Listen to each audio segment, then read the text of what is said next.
Hello friends, स्वागत है आपका आपके अपने चैनल HSC स्टडी गाइड में।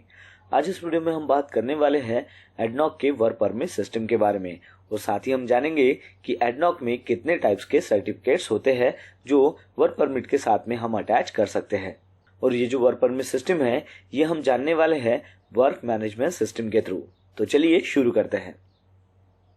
तो दोस्तों, as per work management system के थ्रू एडनॉक में टोटल 3 टाइप के परमिट होते हैं। उसमें सबसे पहला आता है जनरल वर्क परमिट और ये जो परमिट है ये एप्लीकेबल होता है जनरल एक्टिविटीज के लिए जिसमें कोई सोर्स ऑफ इग्निशन ना हो या फिर कोई भी क्रिटिकल वर्क एक्टिविटी ना हो। Example scaffolding activity, work at height activity, concrete pouring activity etcetera. फिर उसके बाद का सेकंड वर्क परमिट आता है वो है हॉट वर्क परमिट। और हॉट वर्क परमिट यानी कि जिसमें सोर्स ऑफ इग्निशन का इस्तेमाल होता हो। Example welding, cutting, grinding etcetera. फिर उसके बाद का थर्ड वर्क परमिट आता है वो है क्रिटिकल वर्क परमिट और ये जो वर्क परमिट है वो क्रिटिकल एक्टिविटीज के लिए आपको इश्यू किया जाता है। एग्जाम्पल के तौर पर अगर आपको किसी लोड को उठाने के लिए एक से ज्यादा क्रेन का इस्तेमाल अगर करना हो तो उसके लिए क्रिटिकल वर्क परमिट आपको इश्यू किया जाता है। चलिए अब जानते हैं कि एडनॉक में कितने टाइप्स के सर्टिफिकेट्स होते हैं according to work management system के थ्रू। तो सबसे पहला सर्टिफिकेट आता है कन्फाइंड स्पेस एंट्री सर्टिफिकेट, यानी कि अगर आपको कन्फाइंड स्पेस में काम करना हो तो उसके लिए आपको हॉट वर्क परमिट के साथ में कन्फाइंड स्पेस एंट्री सर्टिफिकेट आपके पास होना बहुत ही जरूरी है। फिर उसके बाद का सर्टिफिकेट आता है एक्सकैवेशन सर्टिफिकेट, यानी कि अगर आपको कोई भी एक्सकैवेशन एक्टिविटी करनी हो तो उसके लिए आपके पास हॉट वर्क परमिट के साथ में एक्सकैवेशन सर्टिफिकेट भी होना बहुत ही जरूरी है। फिर उसके बाद का सर्टिफिकेट आता है vehicle and machine entry certificate और ये जो सर्टिफिकेट्स है ये आपको जो भी ऑपरेटिंग इक्विपमेंट्स है जिसमें कंबशन इंजन है जैसे कि फोर्कलिफ्ट ट्रक हो गया, जनरेटर हो गया या फिर कंप्रेसर हो गया, तो उसको अगर आपको जो भी हजार्डस एरिया है उसमें अगर काम करना है तो उसके लिए आपको व्हीकल और मशीन एंट्री सर्टिफिकेट लेना बहुत ही जरूरी है। फिर उसके बाद का सर्टिफिकेट आता है डाइविंग सर्टिफिकेट और ये जो सर्टिफिकेट है जो ऑफशोर में डाइविंग का काम करते हैं उनके लिए इशू किया जाता है। फिर उसके बाद का सर्टिफिकेट आता है आयोनाइजिंग रेडिएशन सर्टिफिकेट, यानी कि रेडियोग्राफी का अगर आपको कोई भी अगर काम करना हो तो उसके लिए आपके पास हॉट वर्क परमिट होना चाहिए और उसके साथ ही साथ आपके पास आयोनाइजिंग रेडिएशन सर्टिफिकेट भी होना चाहिए।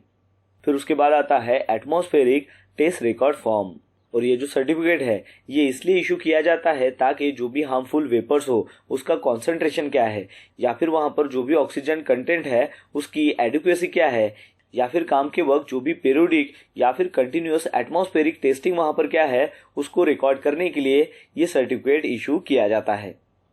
फिर उसके बाद का सर्टिफिकेट आता है ईस्टमेंट सर्टिफिकेट और ये जो सर्टिफिकेट है ये कोई भी सर्विसेज हो या फिर कोई भी यूटिलिटी एरिया हो उसके साथ में जो भी पाइपलाइंस आती है या फिर कम्युनिकेशंस मीडिया हो या फिर इलेक्ट्रिकल पावर लाइंस आती है तो उसमें कोई भी कंस्ट्रक्शन करना हो या फिर रिपेयर एक्टिविटीज अगर आपको करना हो तो उसके लिए ये जो सर्टिफिकेट है ये आपको इश्यू किया जाता है। फिर उसके बाद का सर्टिफिकेट आता है एनर्जी आइसोलेशन सर्टिफिकेट और ये जो सर्टिफिकेट है ये इसलिए इशू किया जाता है ताकि जो भी एनर्जी सोर्स हो या फिर इक्विपमेंट हो उसको आइसोलेट किया जा सके, यानी कि जो भी वर्क एक्टिविटी है वो परफॉर्म करने के लिए आपको एनर्जी सोर्स को अगर आइसोलेट करना हो तो उसके लिए ये सर्टिफिकेट को इशू किया जाता है। फिर उसके बाद का सर्टिफिकेट आता है टेम्पररी डिफीट सर्टिफिकेट और ये जो सर्टिफिकेट है ये उस वर्क एक्टिविटी के लिए इशू किया जाता है कि जिसमें जो भी सेफ्टी सिस्टम है उसको टेम्पररी बाईपासिंग किया जा सके। तो उसमें आता है कि सिस्टम को अगर ओवरराइड करना हो तो उसके लिए ये सर्टिफिकेट इशू किया जाता है या फिर जो भी इक्विपमेंट आइडेंटिफाई किए गए हो HSC सेफ्टी क्रिटिकल सिस्टम्स या फिर इक्विपमेंट के अनुसार तो उसमें अगर आपको कोई काम करना हो तभी ये सर्टिफिकेट आपको इशू किया जाता है।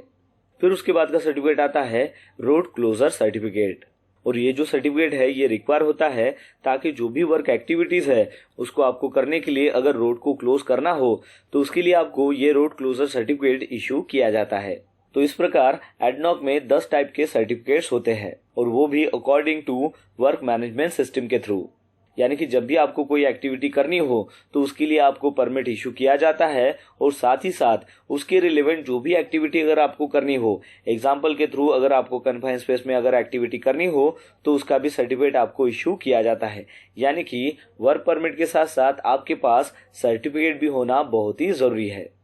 तो बस आज के लिए इतना ही, मिलते हैं नेक्स्ट वीडियो में एक नए टॉपिक के साथ में। तब तक के लिए टेक केयर, बाय बाय।